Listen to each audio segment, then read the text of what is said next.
Yep, that's right. It is a Western.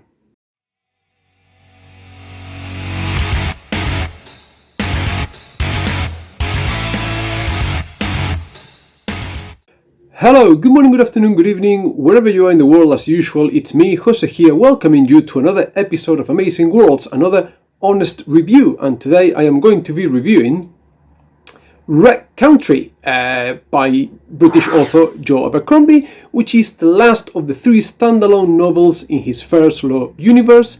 And I will leave details in the description below, because you're more than welcome to come and watch the live stream that Jolien from the Jolien Reads channel and Steve from Steve Talks Books and Stuff, and yours truly, will be doing a live sort of meeting discussion, talking about the book like we did with the previous 2. So, details below, check it, join us, say hi, whatever. So, when I opened the book and I started reading it, and it was dedicated to Clint Eastwood, I was like, what's this guy doing? He's on crack. By page 40, it all made sense. So, what we have here is just Joe Abercrombie writing a Western in the First Law universe. As you may be aware, if you've read the books or watched my reviews, or if you haven't, I tell you now, the First Law world is a very low, almost non-existent fantasy world. There is no mythical creatures, there is no magic, there is nothing fantastical really about it. So the fact that he wanted to write a Western is perfectly okay. We've got this last frontier bordered village town in the middle of a gold rush with seemingly Indian people cutting ears from the explorers. We even got our hero riding into the sunset. It really is a Western, with your jewels and your chase for gold and all that kind of stuff.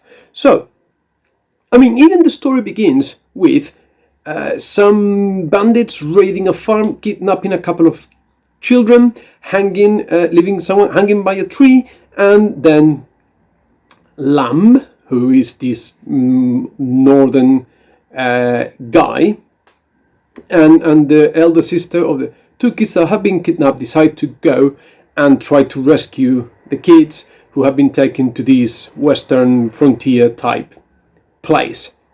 Throw in the mix an old favorite of mine, Nico Mokoska, the mercenary for hire to the highest bidder, bit of shithousery going on guaranteed there, and Carl Shivers, who we met in Best Served Cold. Then we saw his sort of decay and falling to misery in The Heroes, and now he makes a sort of early appearance, soon to be forgotten for the rest of the book type thing. But this being Joe Abercrombie, he is planting seeds, and it all comes together, comes around, comes well developed at the end of the book. Everything is perfectly executed. It all makes perfect sense in Joe Abercrombie's storytelling.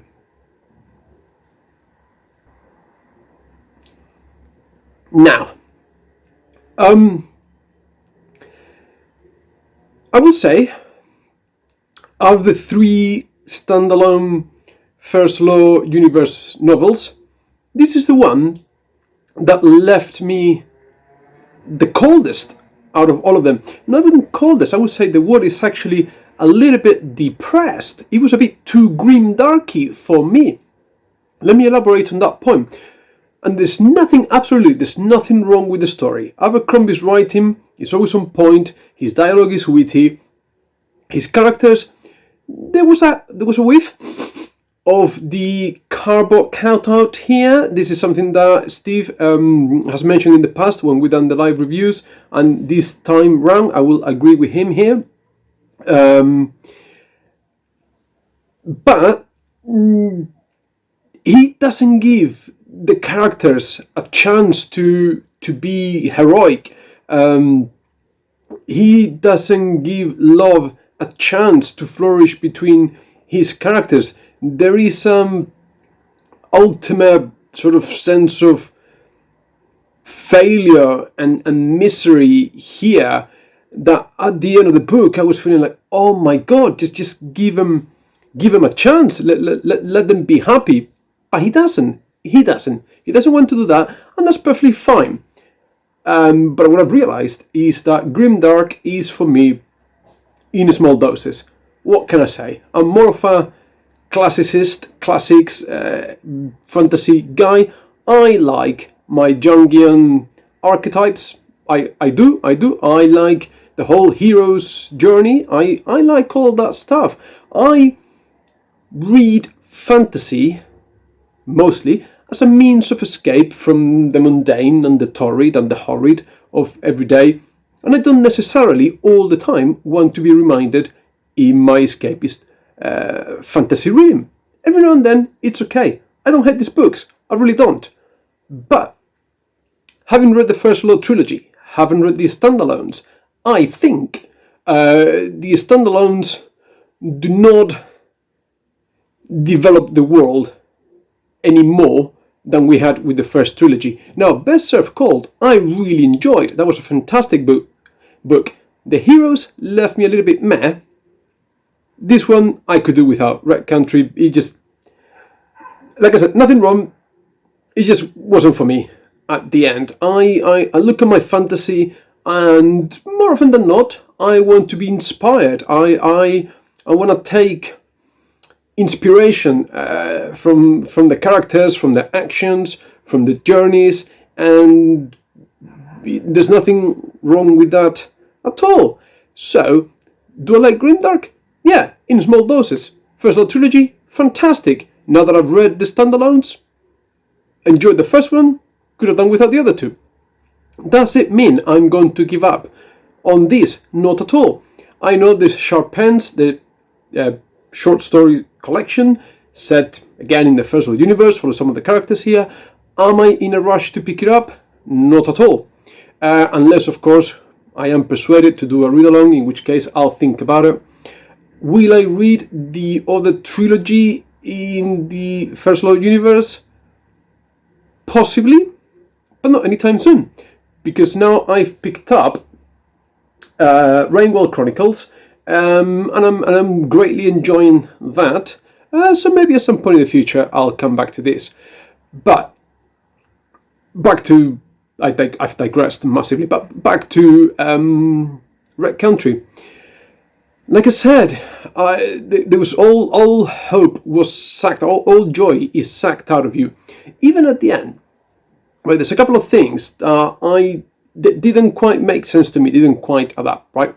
So the kids that are kidnapped from the farm are taken by some ancient cult to be devoted to some ancient deity of sorts or something like that, which is fine. Turns out the older kid does not, like, something is broken in her spirit. She doesn't want to be rescued. She doesn't want to go back to the farm with her family. Why? That's not really explained. And really, she hasn't been kidnapped for years, where she's been had the time to be brainwashed. I mean, they've started, they tried. But why? She's got out. I want to be with these sort of Hare Krishna people worshipping this ancient god. I don't want to go back to my family. Why? Why is that the case? Explain. It does not make any sense. And then, bit of a spoiler here, this lamb guy, farmhand, mysterious northern guy, well, he's only got 9 fingers. Who else could it be? The end. Right? So, remember I mentioned Carl Shivers is introduced at the beginning. He's looking for Logan. Doesn't come back until the very end of the book. And then he challenges him to a fight to the death, because that's what the Northmen do in the First Law universe. They challenge each other to a fight to the death all the time. So Logan gets ready, Cole gets ready, they stand in front of each other, and Cole goes, oh, fuck it. Don't worry, mate. I'm out of here. And he goes away. Okay, fine. But then, so this is an opportunity again to give Logan his moment of peace, to like, he's found a place where he's accepted, where people like him. He's kind of this father figure to these kids that have been kidnapped. He's gone all the way to rescue them. He's brought them back to safety. They're back in the farm, and now he writes into the sunset, no, you're going to be with me, or my past will come back to haunt me, whatever. And he goes away, and it goes away. And it's like, there was no need. Like Shivers has traveled half the world to find him and kill him, and then has decided not to.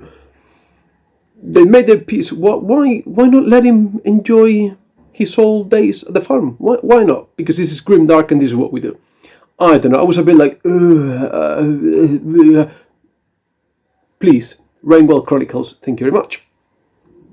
As an aside, I had the notion a few years ago. I don't know if it's been done. Please let me know if you know if this has been done. That there's a place for some kind of Western fantasy novels, right? Can you imagine your sort of frontier town, gold rush, cowboys, Indians thing with like Indian magic? I don't know.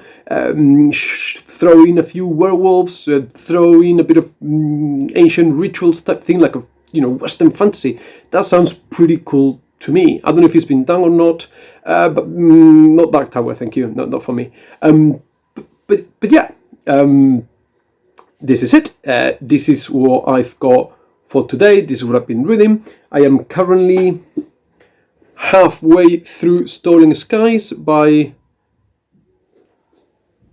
Tim Powers.